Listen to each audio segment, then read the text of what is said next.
A very good morning, dear students. Welcome to today's class. And today, after finishing our history chapter 8, we are going to begin with the next chapter, that is Women, Caste and Reforms, which is chapter 9 from your history book. So here in this particular chapter, we are going to discuss about the status of the woman in past and also in the present time. Okay, so with starting with the today's chapter, we are going to begin with the introduction of the this chapter, and also working towards the change, like what are various works that has been done to bring changes in the women's status in our country. Okay, so first of all, in this class or after this period, you all will be able to analyze the status of women in India 200 years ago. So what was the condition of the, or what was the status of the woman in 200 years ago? That one we are going to learn in this chapter. And beside that, you all will be also able to comment on caste based structure of rural India, and also beside the status of the woman, you all will be also able to comment, you all will be able to understand and also comment on the caste based structure, caste based divisions in our country, especially in rural places. Okay, so let us begin with the topic. So first, it is introduction. So have you ever thought of how children lived about 200 years ago? Do you ever thought about that? Because today you all are here fine, your status is very different, you can go to school, you can study whatever you feel like to, your parents are providing everything which whatever you need for your studies or any other thing. But have you ever realized, have you ever thought about the children of before 200 years ago? Nowadays, most girls from middle class families go to school and often study with boys. Nowadays, you can take example of our own school where we have both boys and girls. Okay, so in this in present scenario, you can see that both boys and girls, in fact, girls of middle class, in fact lower class also, those who all are a little bit economically backward also, they also used to send their girl child to school to get education. So that's why nowadays the scenario is very different, that each and everyone want to go to school, or the family members also send their children to school. If being it is a rich person, being it is a it belongs, she belongs to a middle class family, and they go to the schools where both boys and girls they study. So on growing up, many of them go to colleges. In fact, after completion of their school life, they also go to colleges. Okay, girls also go to colleges, then and universities. After completion of their graduation, they can again proceed to the universities. So that is the girls are also going to the higher classes or higher studies, they are going for higher studies and take up jobs after that. And in fact, after completion of the education, the required education, maybe it's college or it is university or masters, whatever the professional courses also they may complete, and they get a job or take a job, and they settle accordingly. The girls also, they have to be adults before they are legally married. And now initially there was child marriage, but now at present day, the girls, they have to legally they have to attain the age, that is 18 plus, as you know, in case of India. So a girl child must be an adult to legally get married. Illegally, if it is going on somewhere, that is different, but legally a girl can get married after being adult, and it is legally acceptable that time. Then, and according to law, they can marry anyone they like, and according to law also, they cannot be forced by anyone to get married. They have to give their own consent, and they can marry anyone they like, from any caste, from any community. And widows can remarry too. Even widow means, you already know that one, when a girl's after marriage, when her husband dies, and then after husband's death, she can also get married, so that is widow remarriage. Okay, so a girl after being widow also can get married again. And all women, like all men, can vote and stand for elections, and there is no bar that if it is a girl or boy, everybody can vote, because each and every one is considered to be the citizen of our country. There is no gender discrimination, so everyone can vote, everyone can stand for the elections as well.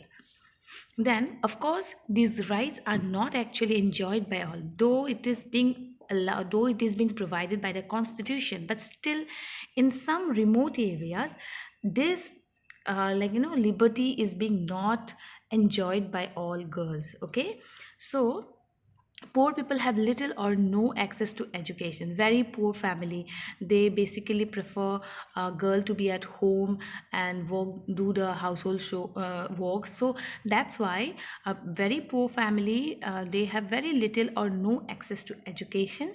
And in many families, even women cannot choose their husbands. In many families, in fact, whatever their parents choose for them, they have to accept that in some families. But that liberty is there actually existing in our country, but it depends family to family. Okay, 200 years ago things were very different, but if you see the comparison of today's time, the woman's status as well as the status of the woman 200 years back, so we can just see there.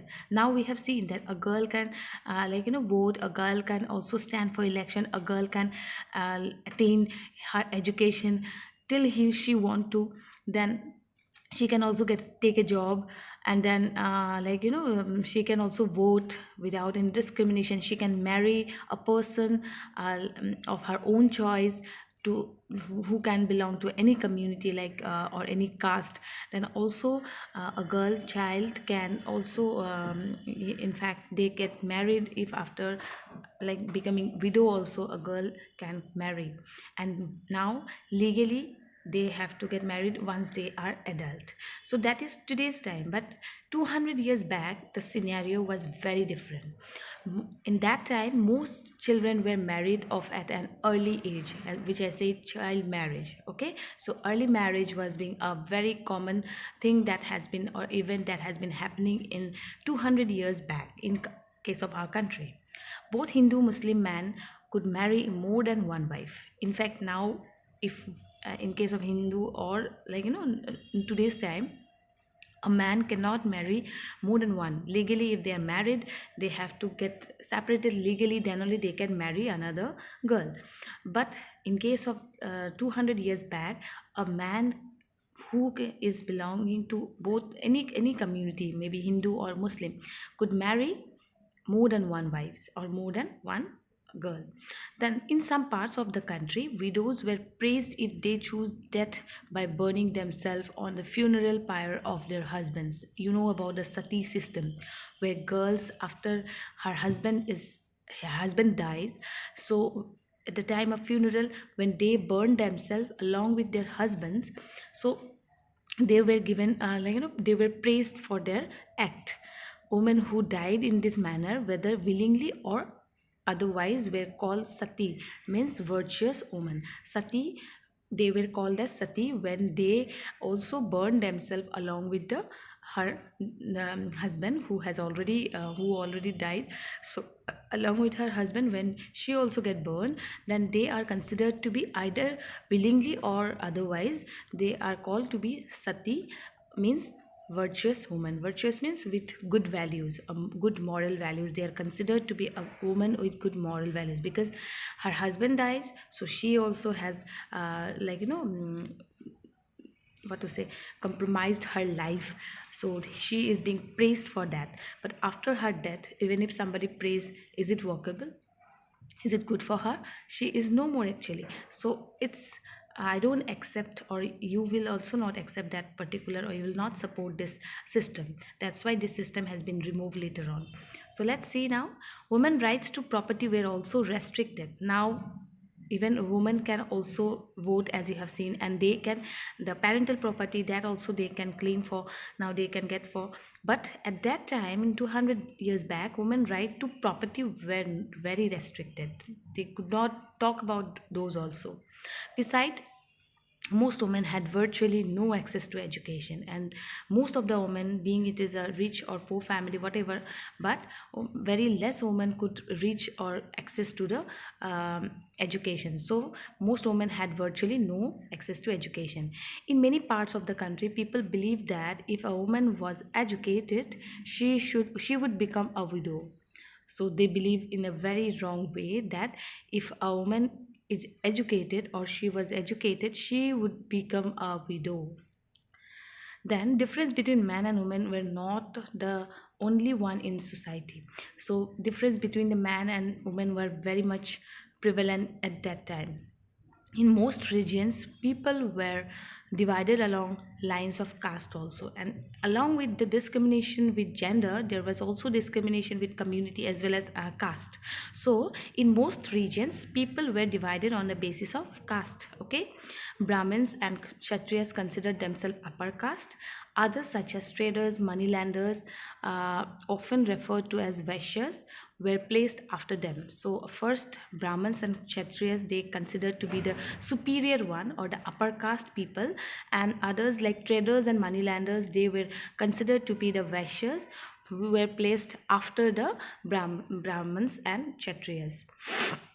Then came the peasants, the peasant families, the peasants, they were, and also the artisans or the weavers, who all are working very low grade works. They are, and also potters, they were considered to be the sudras, and they were considered to be the very lower caste. Okay, so at the lowest rung were those who labored to keep cities and villages clean, or worked at jobs that upper caste considered polluting.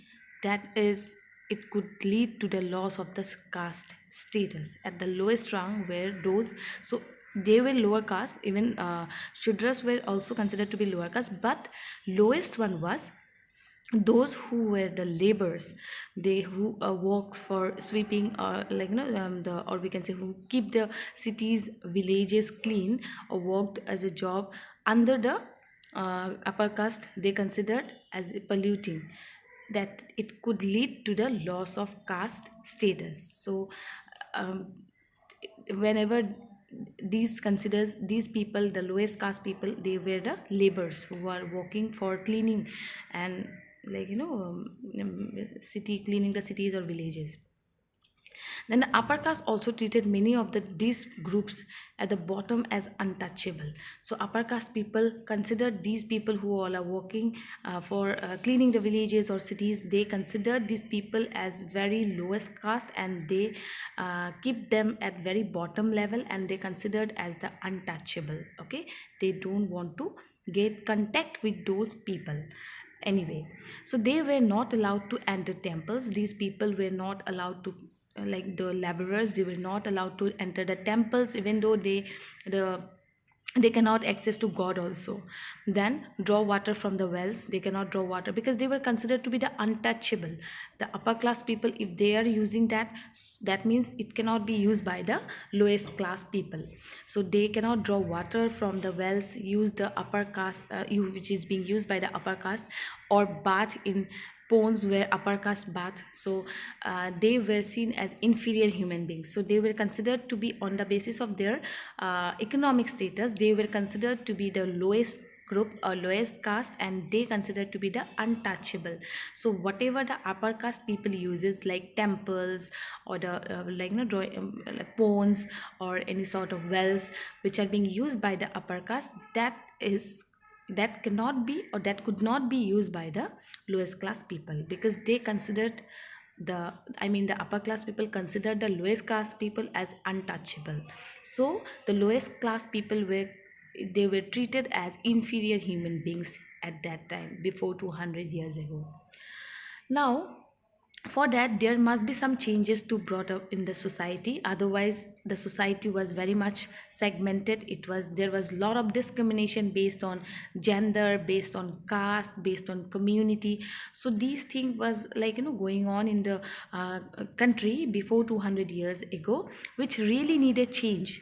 Otherwise the country would be at a backward stage only, because though like there was a lot of discrimination that was prevalent during that time. Now from the so what changes has been brought to the country in or in the society of our country. So working towards the change, that means what changes are being brought. So from the early 19th century we find debates and discussions about social customs and practices taking on a new character. There was a lot of discussion regarding or debate regarding the matter which was going on before, and how it should be actually, or how it ought to be now. So one important reason for this was the development of new forms of communication. So one of the important reason for this change was the development of new forms of communication. For the first time, books, newspapers, magazines, leaflets and pamphlets were printed. Okay, and for the first time these things have been printed. Then therefore ordinary people could read this, and many of them could also write and express their ideas in their own languages. So in this particular thing the articles have been published, which can be like newspapers, leaflets or any sort of books. So it was printed, these views, so that people can read that and they can put up their own views in, or express their own views in their own languages, that the woman status of the woman should need a change, or casteism, what was going on in the country, there must be some sort of change, that should be completely banned. So these things, so that the people after reading those articles, they can express their views or express their own ideas related to this matter, so in their own languages. That's why the books and leaflets and magazines were published with those concepts. Then all kinds of issues, social, political, economic and religious, could now be debated and discussed by men and sometimes by women as well in the new cities. The discussion could reach out to a wider public and could become linked to movement for social change. If people come forward with their own views that what changes are to be required, especially in to the status of women and also the caste discrimination which was going on in the country, if people put up their views critically, if they analyze the views, then obviously that can lead to a change in the society. That's why books and everything was being published, so that it could be reached to each and everyone, and they can read it, they can get it, and they can express their views in their own languages. And after that, so much of debate can be done on all the issues like social, political, economic and religious concerns. And when people debate it, then we can see the positive side and negative side of the matter. So these debates were often initiated by Indian reformers and reform groups. Reformers means those who want to change towards the positivity, okay, or any sort of changes. That is the meaning of reform. So these debates were often initiated by Indian reformers, those who want a change in the society, those reformers, so, or reform groups. One such reformer was Raja Ram Mohan Roy. I think you already know Raja Ram Mohan Roy. So his time period is 1772 to 1833. Then he founded a reform association known as Brahmo Samaj. So Brahmo Samaj we call it as, or Brahmo Sabha we call it as. So he founded a reform association. He formed an association of people which is known as Brahmo Sabha, or later on it is known as Brahmo Samaj in Calcutta. People such as Raja Ram Mohan Roy are discussed as reformers because they felt that changes were necessary in the society and unjust practices needed to be done away with. So like the process of sati, untouchability, all those things should be removed from the society to make our society free from these evils. Okay, so people like Raja Ram Mohan Roy, the reformer, they wanted a change in the society towards the positivity and removing all these unjust and evils from the society, like sati, then discrimination based on gender, discrimination based on caste, community, all those things should be removed. They thought that the best way to ensure such changes was by pursuing people to give up old practices and adopt a new way of life. So they thought, or they believed, that the society in our country, they must remove all the evil, all the issues, all the problems, all the unjust practices from the society, and there must be some good practices, and they must adopt a new way of life, or removing all those unjust practices. So this is Raja Ram Mohan Rai, who has been working for the reform in our country towards the positivity. So he was the main regarding the removal of the, or removing the sati system. So Raja Ram Mohan Roy was kept to spread the knowledge of Western education in the country and bring about greater freedom and equality for women. So he has spread the Western education, which is quite of broader sense, and he wanted to bring changes or bring freedom to the equality of for women, equality, that man and woman are equal.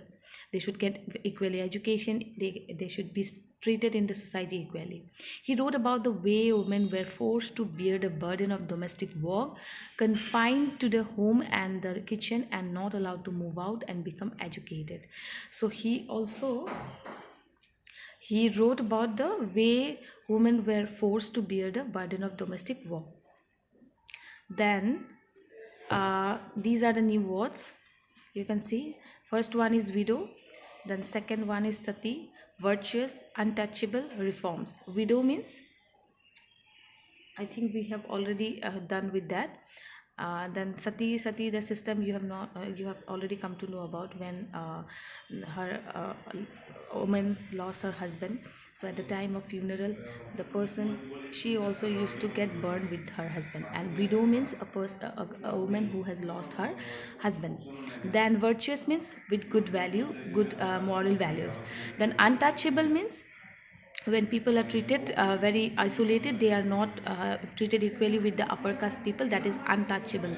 Whatever the things are being used by the upper caste people, they cannot be used by the lower caste people, because they are considered to be untouchable. Reforms means the changes, okay, the changes which are being brought to the society are reforms, and changes are basically, it is done time to time. So these are some reforms. This is the meaning of reforms. Then we have the homeworks here, so you can see the questions. Difference between a man and woman were not differences between man and woman were not the only one in society. Once in society, justify the statement with the help of examples from your textbook. Then compare and contrast between the changes in status of women and caste structure in India in past and present. So how it was in past, how it has become in present after the reforms, after the changes, that you have to mention. And also you have to also write about, in first question you have to write about the differences and of man and woman were not only one in the society. There were other things also, like the caste structure based, discrimination based on the caste structure. So those things also you have to mention. And the third question is, who were untouchables? Which people are considered to be untouchable, and how were they treated by the society, especially by the upper caste people, how they were treated. So you have to write it. It is a 5-mark question. You have to describe accordingly. Okay, the questions will be sent in Google Classroom. Please complete your homework till Saturday. Okay, student. So thank you so much. Please go through